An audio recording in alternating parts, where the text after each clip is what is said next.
ሰላም እንዴት ናችሁ? የጌታ ጸጋና ሰላም ለሁላችሁም ይብዛ። ወንድማችሁ ተስፋ ነኝ። ዛሬም ደግሞ እግዚአብሔር እድል ሰጥቶናል። እግዚአብሔር ፊት ቃሉን እንድንሰማ የእግዚአብሔር ቃል የሚሰማበት ሁሉ እግዚአብሔር በቃሉ ስራን ይሰራል፣ አዲስ ነገር ያደርጋል፣ ይፈጥራል፣ ያከናውናል። እግዚአብሔር ቃል የከበረ ነው፣ የሚፈራ ነው፣ የሚሰራ ነው፣ የሚለውጥ ነው፣ የሚያድስ ነው። ያለ እግዚአብሔር ቃል ሕይወት የለም። ያለ እግዚአብሔር ቃል በረከት የለም። ያለ እግዚአብሔር ቃል እግዚአብሔርን አውቀዋለሁ ማለትም አይቻልም። እግዚአብሔር እንድናውቀው እንድንጠጋው ቃሉን ሀሳቡን እንድንረዳ የሰጠን ቃሉን ነው።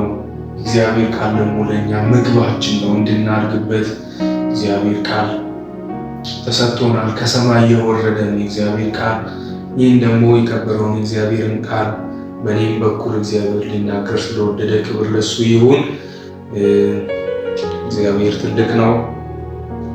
ዛሬም የእግዚአብሔርን ቃል እንከፋፈላለን። ከዱር ዛፎች መካከል ውጡ በሚል እግዚአብሔርን ሀሳብ እግዚአብሔር በልቤ ያከበደው እግዚአብሔር ቃል ነው እና በዚህ ሀሳብ እግዚአብሔርን ቃል እንከፋፈላለን። ከዱር ዛፎች መካከል ውጡ። ምን ትሰራላችሁ? ከዱር ዛፎች መካከል ምንድነው? የዱር ዛፍ ምንድነው እያለ ያለው? ሕዝቅኤል ምዕራፍ 15 ላይ እግዚአብሔር ቃል ከቁጥር 1 ጀምሮ ይናገራል። 8 ቁጥር ነው ያለው ሕዝቅኤል ምዕራፍ 15 አጭር ክፍል ነው ከሌሎቹ ምዕራፍ አንፃር እና አነበዋለሁ። እንዲህ ይላል እግዚአብሔር ቃል። የእግዚአብሔርም ቃል ወደ እኔ እንዲህ ሲል መጣ። የሰው ልጅ ሆይ የወይን ግንድ በዱር ዛፎች መካከል ያለ ወይን አረግ ከዛፍ ሁሉ ይልቅ ብልጫው ምንድን ነው? በውኑ ሥራ የሚሰራበትን እንጨት ከእርሱ ይወስዳሉን? ወይስ ሰዎች ዕቃ የሚያንጠለጥሉበትን ኮላብ ከእርሱ ይወስዳሉን? እነሆ ለመቃጠል በእሳት ላይ ተጥሏል። እሳቱም ሁለቱም ጫፎቹም በርቷል፣ መካከሉም ተቃጥሏል። በውኑ ለሥራ ይጠቅማልን? እነሆ ደህና ሳለ ለሥራ ካልጠቀመ፣ ይልቁንስ እሳት ከበላው እርሱም ከተቃጠለ በኋላ እንዴት ሥራ ይሰራበታል? ስለዚህ ጌታ እግዚአብሔር እንዲህ ይላል፣ በዱር ዛፎች መካከል ያለውን የወይን ግንድ እሳት ይበላው ዘንድ እንደሰጠሁት እንዲሁ በኢየሩሳሌም የሚኖሩትን አሳልፌ እሰጣለሁ። ፊቴንም በእነርሱ ላይ አደርጋለሁ፣ ከእሳትም ይወጣሉ፣ እሳት ግን ይበላቸዋል። ፊቴንም በእነርሱ ላይ ባደረግኩ ጊዜ እኔ እግዚአብሔር እንደሆንኩ ታውቃላችሁ። ዓመፅን አድርገዋልና ምድሪቱን ባድማ አደርጋለሁ ይላል ጌታ እግዚአብሔር ይላል እግዚአብሔር ቃል። እንግዲህ እዚህ ጋር የወይን አረግንና እንዲሁ ደግሞ የዱር ዛፎችን ነው እግዚአብሔር አነሳስቶ የሚያነሳው። እነማን ናቸው የወይን አረግ? እነማን ናቸው ደግሞ የዱር ዛፎች የሚለውን አብረን እናያለን። እና የወይን ግንድ ደግሞ የዱር ዛፍ መካከል ምን ይሰራል ነው የሚለው እግዚአብሔር ቃል። ምን ይሰራል? እነዚህ የወይን ግንድ የወይን አረግ የተባሉት የእግዚአብሔር ሕዝቦች ናቸው። እስራኤላውያን ናቸው። በእግዚአብሔር የተመረጡት ናቸው። የእግዚአብሔር ቃል ኪዳን ያለባቸው ናቸው። እግዚአብሔር ቃል ኪዳኑን አብሯቸው ያደረገ ሕጉን የሰጣቸው ቶራን የሰጣቸው እና ሕዝቦች ናቸው። የከበሩ ሕዝቦች ናቸው። ከሌሎች የተለዩ ናቸው። የተመረጡ ናቸው። ለእግዚአብሔር እንዲኖሩ እግዚአብሔር የመረጣቸው ሕዝቡ ናቸው። እነዚህ በወይን አረግ ወይ ደግሞ በወይን ግንድ የተመሰሉት። እነዚህ ደግሞ የዱር ዛፎች ደግሞ አሕዛብን እግዚአብሔርን ማያውቁ ከእግዚአብሔር ርቀው ከተስፋው ርቀው ከመንግስቱ ርቀው ያለ እግዚአብሔር ጣዖትን እያመለኩ ለዓለም እየኖሩ ለስጋቸው እየኖሩ ለጠላት እየተገዙ ያሉት ደግሞ አሕዛብ የዱር ዛፎች ናቸው እና ይሄ የወይን አረግ ወይ ደግሞ የወይን ግንድ የሚተከለው ፈርስ በጓሮ ነው። ጓሮ ነው የሚተከለው። ለምን? ፍሬ ያለው ወይን እንግዲህ በእስራኤላውያን ዘንድ በጣም በቃ የሚታወቅ እንደሆነ ሁላችንም እናውቃለን። በጣም ገበሬዎችም ሞር ወይን ይተክላሉ፣ ወይን ያጣ የለም እና ጌታ ኢየሱስም ደግሞ ምድር ላይ በነበረበት ጊዜ አብዛኛውን ምሳሌውን ከወይን እየወሰደ እውነተኛው የወይን ግንድ እኔ ነኝ፣ ገበሬው አባቴ ነው እያለ አንድ ገበሬ ወይንን ተከለ፣ የሚያስፈልገውን ነገር ሁሉ አደረገላት፣ እሷ ግን ፍሬ አልሰጠችውም። ከወይኗ ፍሬ ሊበላ ሄደ፣ እሷም ደግሞ ቆምጣጣ ሆነችበት፣ ረገማት። ብዙ ምሳሌዎችን ጌታ ኢየሱስ በወይን ተጠቅሞ አስተምሯል እና ወይን በጓሮ የሚተከል ተክል ነው። ፍሬ ያለው ፍሬውም ያማረ የሚጣፍጥ ፍሬ የሚጠበቅበት። ወይን ያለ ፍሬ የሚኖር አይነት ተክል አይደለም። ፍሬ የሚጠበቅበት በፍሬ የሚታወቅ ተክል ነው። የከበረ ተክል ነው። ጓሮ የሚተከል ተክል ነው። የሚጠበቅ ተክል ነው እና ፍሬው ራሱ በተለያየ መልኩ በመጠጥ መልኩ በተለያየ የሚደረግ አይነት የከበረ ራሱን የቻለ የተክል አይነት ነው ወይን። ይሄ የዱር ዛፎች ደግሞ ማንም ገብቶ የሚቆርጠው ለተለያየ ለእርሻ ማቴሪያል ሰው በዛ ዘመን የሚጠቀመው አሁንም ድረስ የሚጠቀመው ሰው እንጨትን ነው። ስለዚህ ማንም የሚፈልገውን አይነት እንጨት ከዛ ውስጥ ፈልጎ ቆርጦ መጠቀም ይችላል። ግን ወይም በዱር ዛፍ መካከል ተገኝቶ ቆርጠውት እና ዛፍ ደግሞ ተቆርጦ ሲመጣ እንደፈለገ እንዲዞር እሳት ላይ ይደረጋል።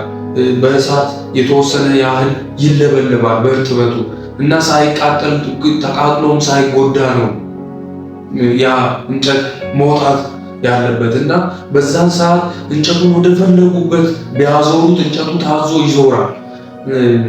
አሁን ቀንበር እንደዚህ ዞሮ መጥቶ የበሬ አንገት እንዲይዝ እንጨቱ ቀጥ ያለ የነበረ እንጨት እሳት ውስጥ ገብቶ ትንሽ እሳት ከመጣው በኋላ አውጥተው እንዲህ ሲያዞሩት ይሄው በቃ እንደዚህ ዞር ነገር እንዲህ ያደርጉታል እና እንደዛ ዞር ነገር አድርገውት ወይ በገመድ እዛው እንዲደርቅ በገመድ ነገር ይታሰራል፣ ወይ የሆነ እንጨት ውስጥ ነገር ይቀመጣል፣ ወይ ደግሞ ያ እሳት የመታው ከውስጡ ያለውን ውሃማ እርጥበታማ ነገር እሳቱ የተወሰነ ስለሚያወጣ እዛው ይዘውት ይቆያሉ እና እንጨቱ ሲቀዘቅዝ በቃ ተመልሶ እንደበፊቱ ሊሆን አይችልም እና ይሄንን የወይን ተክል ቆርጠው እንደዛ እናርግ ቢሉ የሚሆን አይነት አይደለም፣ የሚሰበር አይነት ነው። እንኳን በደለኛው ጊዜ ያልጠቀመ ይላል ስታነቡ ተቃጥሎ እሳት ውስጥ ገብቶ ይጠቅማልን? በቃ ወይን ለሌላ ነገር አልተፈጠረም። ለምንድን ነው የተፈጠረው? ለጓሮ ነው የተፈጠረው። ለምንድን ነው የተፈጠረው? ለፍሬ ነው የተፈጠረው። ፍሬ ይጠበቅበታል። ፍሬ እንዲሰጥ ነው ወይን የተፈጠረው። የሚፈለገውም ለፍሬ ነው።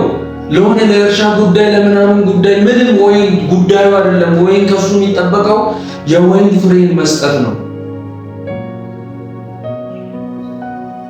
እና በዱር ዛፍ መካከል ተገኘ።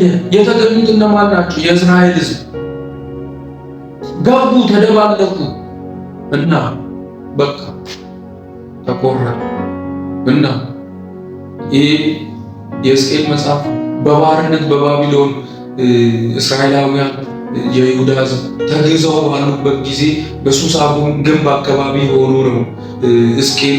ዳንኤል ደግሞ ቤተ መንግስቱ እዛው ባቢሎን ቤተ መንግስት በሹመት ዙሪያ አካባቢ ሆኖ ሁለቱም ተመሳሳይ ዘመን ላይ ሆነው ነው ሁለቱም ትንቢቶቻቸውን የጻፉት እና የሁለቱም ትንቢት ልዩነት አለው። በስፋትም ደግሞ የሕዝቅኤል መጽሐፍ ይበልጧል ዳንኤልን። ግን ደግሞ ተመሳሳይ ዘመን ላይ በባቢሎን ቀኝ ተገዝተው በነበሩበት ጊዜ ላይ ነው እና ለምንድን ነው እግዚአብሔር ለባቢሎን አሳልፎ የሰጣቸው? ሕዝቤ ወይኖቼ ፍሬ የሚጠበቅባቸው እንዲያገለግሉኝ የመረጥኳቸው እንዲኖሩልኝ የመረጥኳቸው ለፍሬ የመረጥኳቸው ፍሬ ላለመስጠት ፍሬ እንዳይሰጡ ሊቀጭጩ የዱር ዛፍ መካከል ገቡ። የዱር ዛፍ መካከል ደግሞ ከገቡ በቃ ይቆረጣሉ። እሺ ደግሞ ከተቆረጡ በኋላ እንደ ጥሩ እንጨት መስሎ ሰው እሳት ውስጥ ሲያደርገው ደግሞ እንደውም ይቃጠላሉ፣ እንደውም አይጠቅሙም፣ ወደ አለመጥቀም ነው እንደውም የሄዱት። እና ምን ይሰራል? የእስራኤል ሕዝብ በእግዚአብሔር ላይ እንደዛ ሆነ እና የተጋዙበትን ምክንያት ኤርምያስ ምዕራፍ 25ን ሄዳችሁ ስታነቡ ይናገር። 25 ዓመት ሙሉ ጮክ ይላል ኤርምያስ። ጮክ አቤት ጮክ 23 ዓመት ሙሉ ጮኩኝ፣ ተመለሱ ብዬ ጮክ፣ የሚሰማኝ ግን የለም። እና አለመስማታቸው፣ እግዚአብሔርን አለመታዘዛቸው፣ እግዚአብሔር አድርጉ ያላቸውን በዓላት መጣሳቸው፣ እንዲሁም ደግሞ የእግዚአብሔርን ሕግ እግዚአብሔር ተው ያላቸውን አለመተው፣ ጣዖትን ማምለካቸው እነዚህ ሕዝቦች በባቢሎን ቅኝ እንዲገዙ 70 ዓመት እግዚአብሔር አሳልፎ ሰጣቸው። ይሄ የመደባለቅ ከዓለም ጋር ከማይገባቸው ጋር ከዱር ዛፎች ጋር ከአሕዛብ ጋር እግዚአብሔርን ከማያውቁ ጋር የመደባለቃቸው ምክንያቱ እና በዚህ ዘመን እግዚአብሔር ይህንን ቃል በቃ ዘመኑን ያሳየኝ። አሁን ያለችው ዓለም በአጠቃላይ ባቢሎን ነች። ባቢሎን ወጣቱ በቃ ትልቁንም ትንሹንም በራሷ ቁጥጥር ስር አድርጋ ልታጠፋ የምትሮጥበት ነች። እና የትኛው ክርስቲያን በክርስቶስ ያመነ የእግዚአብሔር ልጅ የቅዱስ የተባለ ይሁን፣ የትኛው ደግሞ ምንም ይለይበት ክርስቲያኑ ከአሕዛቡ ምንም ይለይበት በቃ ምንም አይነት ሁኔታ እስከማይኖር ድረስ ሁሉም ነገር የተመሳሰለበት ኃጢአት ኖርማል የሆነበት በቃ እንደተፈለገ የሚቆንበት ጊዜ ላይ ያለ በክርስቶስ በደሙ የተገዛንን ብትወዱ ትእዛዜን ጠብቁ አለ ጌታ ኢየሱስ። ትእዛዜን ጠብቁ ብትወዱኝ ጌታ ኢየሱስን ብንወደው እንከተላለን ካለው ትእዛዙን እንጠብቅ። የምን ሕጌን አይደለም ትእዛዜን ምን አድርጉ ጠብቁ። ሕጌን አይደለም ያለው ጌታ ኢየሱስ። ሕግ አይደለም አሁን ብትወዱኝ ትእዛዜን፣ የፍቅር ጥያቄ ነው። ብትወዱኝ ትእዛዜን ጠብቁ። እንዴት? እንደ ቃሉ ኑሩ። በቃ እንደ እግዚአብሔር ቃል እንኑር። በዚህ ዘመን ክርስቲያን ተጽዕኖ መፍጠር የሚችለው ተመሳስሎ አይደለም። የዱር ዛፍ መካከል ገብቷል። ምንም አታመጣም፣ ፍሬ አታፈራም። ተደባልቀ ማንንም ወደ ወንጌል አስብም፣ ማንንም ወደዚህ እውነት አስብም፣ ማንንም በክርስቶስ እንዲያምን አታደርግም። ተመሳስለን ተለይተ ራስን ለይተ ለእግዚአብሔር ወንጌል፣ ለእግዚአብሔር መንግስት፣ ለእግዚአብሔር ፍቃድ፣ ለእግዚአብሔር ቃል ስንኖር ነው ምናሸንፈው። በእግዚአብሔር ሁሉን ምንማርከው። ተመሳስለን ፍሬ የለም። በክርስቶስ በደሙ የተገዛን እኛ የወይን ተክል ነን። ፍሬ ይጠበቅብናል። እግዚአብሔር ከኛ ፍሬን ይፈልጋል። ለፍሬ ተጠርተናል። ፍሬ እንድናፈራ እግዚአብሔር ይፈልጋል። እግዚአብሔር ፍሬ እንድናፈራ ደግሞ የሚፈልገው ተደባልቀን ገብተን ተመሳስለን አይደለም። በቅድስና በእውነት በእግዚአብሔር ቃል እንመላለስ፣ እንኑር። አንድ ምሳሌ አለ። አንድ ያረጀ ፎቅ ሁለት ጓደኛሞች የቀለም ስራ የሚሰሩ ጓደኛሞች አንድ ያረጀ ፎቅ ኮንትራት ተቀበሉ እና ያ ያረጀ ፎቅ ቀለም እንዲታደስለት ነው በውጭው እና ያ የነበረው የመጀመሪያው ቀለም መጀመሪያ ተፈክፍቆ መነሳት አለበት እና የመጀመሪያ ስራቸው ሁለቱ ተራ በተራ አንድ መሰላል ስለሆነ ያለው ተራ በተራ አንዱ ሲደክመው አንዱ እየወጣ ያንን አሮጌ ያረጀ ቀለም ፈክፍቆ ማስለቀቅ ነበር እና ያንን ነገር ጠዋት ጀመሩ። በቃ ምሳ ሰዓት ላይ ይህንን ነገር ጨርሰን ምሳ ወጥተን ከሰዓት በኋላ ቀለም ስራውን መጀመር አለብን ወደ ማለት ሀሳብ መጡና ተስማሙ እና በዚህ ሁኔታ እየሰሩ የምሳ ሰዓት አካባቢ ደረሰ። ሰዓቱ ለምሳ ሰዓት ሲደርስ ለምን ሁለታችንም አንድ መሰላል ላይ ወጥተን አንዳችን ወደ ቀኝ አንዳችን ወደ ግራ ይህንን ቀለም ፈክፍቀን እናስለቅቅም ብለው ተስማሙ እና ይህ ያረጀ የብረት መሰላል ላይ ሁለቱም ወጡ። አንደኛው በቀኝ ይፈቀፍቃል፣ አንደኛው በግራ ይፈቀፍቃል። እና የሆነ ሰዓት ያ ያረጀው የብረት መሰላል ተሰብሮ ሁለቱም ወደቁ። ብድግ ሲሉ አንደኛው ፊቱ በቀለም ፍቅፋቂ ተሸፍኗል፣ አንደኛው ደግሞ ፊቱ ንጹህ ነው። እና ፊቱ ንጹህ የሆነው ለምሳ ሲወጡ በቃ ለምሳ እንውጣ ብለው ለምሳ ሲወጡ ፊቱ ንጹህ የሆነው ውሃ በዛ ስፍራ ስላለበት በቃ ፊቴ እንደሱ በቀለም ፍቅፋቂ ተበላሽቷል ብሎ ፊቱን ሸፋፈነ። ፊቱ ደግሞ በቀለም ፍቅፋቂ ተለውሶ ያለው ደግሞ ሰው ፊቱ እንደ ጓደኛው መስሎት የኔም ፊት እኮ ንጹህ ነው የኔንም በቃ የቀለም ፍቅፋቂ አልነካውም ብሎ በኮንፊደንስ ሁለቱም ምሳ ሊበሉ ሆቴል እና እዛ ምግብ የሚበሉበት ቦታ ላይ ያ የቀለም ፍቅፋቂ ያለበት ፊቱ ላይ ፊቱ በቀለም ፍቅፋቂ የተለወሰ ወንድም በቃ በታይላንድ ወደዚያ ይስማናል። ያለው ደግሞ ፊቱ ንጹህ የሆነው የኔ ፊት እንደ ጓደኛዬ ፊት በቀለም ፍቅፋቂ ተለውሷል ብሎ ይሸማቀቃል። እና ሰው ሁለቱንም እያየ ሁኔታቸውን እያየ ይስቃል። ምንድነው ሰው የሚያስቀው? ግራ ገባቸው። እና እጅ ለመታጠብ ወደ እጅ መታጠቢያው ሲሄዱ መስታወት ፊት ለፊት ሲቆሙ ያ የተሸፋፈነው ፊቱ ንጹህ ነው። ያ ደግሞ በኮንፊደንስ ሰው ፊት እንደፈለገ ሲሄድ የነበረው ደግሞ እንደዛው ፊቱ በቀለም ፍቅፋቂ የተለወሰ። በዚህም ዘመን እንዲህ ነው የተኮነው።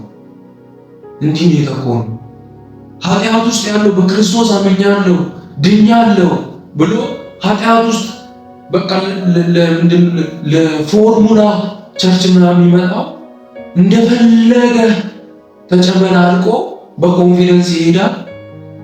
በዛኛው መጨመላለቅ እንደ እግዚአብሔር ሐሳብና እንደ እግዚአብሔር ፍቃድ የሚኖረው ደግሞ ይሸማቀቃል። ለምን እንደዚህ? ለምን የክርስቶስን ስም እናሰድባለን? ለምን የክርስቶስ ስም በእኛ ይነቀፋል? ወንጌልን እንኑር። ከዱር ዛፎች መካከል እንውጣ። አንመሳሰል፣ አናስመስል። ክርስትናን እንኑረው። ክርስትና በማስመሰል አይደለም በመኖር ነው። እና ከዱር ዛፎች መካከል እንውጣ። የዱር ዛፍ መካከል ገብተን ምንም አናመጣም፣ ለምንም አንጠቅምም ከመቃጠል ከመጥፋት ውጪ። ይህ የእግዚአብሔር ቃል እውነት ነው። እግዚአብሔር ትልቅ እና እግዚአብሔር ዛሬም ይወደናል፣ ዛሬም ይፈልገናል። በየትኛውም ድካም ውስጥ ብንሆን እግዚአብሔር የምሕረት አምላክ ነው። ነገር ግን ሁሌ በኃጢአት መመላለስ የእግዚአብሔር ምሕረትን እግዚአብሔር የመቻሉን ጥግ መናቅ ነው። እግዚአብሔር ደግሞ አይናቅም፣ አይዘበትበትም። እግዚአብሔር ትልቅ ነው። እግዚአብሔር ኃያል ነው። እግዚአብሔር መልካም ነው። ይህንን ሁላችንም እናውቃለን። ዛሬ ከዱር ዛፍ መካከል ወጥተን በእውነት ለእግዚአብሔር ቃል መኖር እንድንችል የእግዚአብሔር ቃል ይርዳን። ወንጌል ዓለምን፣ ምድራችንን፣ ኢትዮጵያን ይውረስ። ያላመኑት ይመኑ። ወንጌል የተነቀፈበት የክርስቶስ ስም የተዘበተበት የተሰደበበት ዘመን ያብቃ። በቃ የክርስቶስ ስም የሚከብርበት በልጆቹ የሚከብርበት ሁሉም ኢየሱስን በመምሰል የልጁን መልክ ወደ መምሰል የምናርግበት ጊዜ ይሁንልን። ኢየሱስ ጌታ ነው። ክብር ለኢየሱስ ይሁን እና ዛሬ እግዚአብሔር ለሁላችን የሚለው ይሄ ነው። ተመሳስለን ወንጌል የለም፣ ተመሳስለን ኢየሱስን ማሳየት የለም። በኃጢአት እየተመላለሱ ለእግዚአብሔር እየኖርኩ ነው ማለት የለም። ወጥተን በቅድስና በእግዚአብሔር እንኑር። ምንቀደሰው እግዚአብሔር ወደ ገሃነም ስለሚከተል ምንቀደሰው አሁን እኔ ከዱር ዛፍ መካከል እንውጣ ኃጢአትን እንተው ብለን ስለተማረን አይደለም። ስለ ርኅራኄው እንቀደስ። ሮሜ ምዕራፍ 12 ይህንን ነው የሚናገረው። ወንድሞች ሆይ ሰውነታችሁን ያው እግዚአብሔር ደስ የሚያሰኝ ያው መስዋዕት አድርጋችሁ ታቀርቡ ዘንድ በእግዚአብሔር ርኅራኄ እለምናችኋለሁ። ማን ነው እግዚአብሔር ርኅራኄ? ምንድን ነው እግዚአብሔር ርኅራኄ? እግዚአብሔር ርኅራኄን የገለጠው በልጁ በኢየሱስ ክርስቶስ ነው። ስለ ርኅራኄው ስለ ልጁ ስለ ኢየሱስ ክርስቶስ ስለተሰጠን ስለ ውዱ ስጦታ ብለን ነው ምንቀደሰው። ስለሚያጠፋ ስለሚገለን ገንዘብ ስለሚያሳጣን የሆነ ስለምንጎሳቆል ምናምን አይደለም። ቅድስና የፍርሃት ቅድስና አይደለም። ቅድስና የፍርሃት አይደለም። እግዚአብሔር ይቆጣል፣ እግዚአብሔር ይፈርዳል። እሱ እውነት ነው። የእግዚአብሔር ቃል እውነት ነው።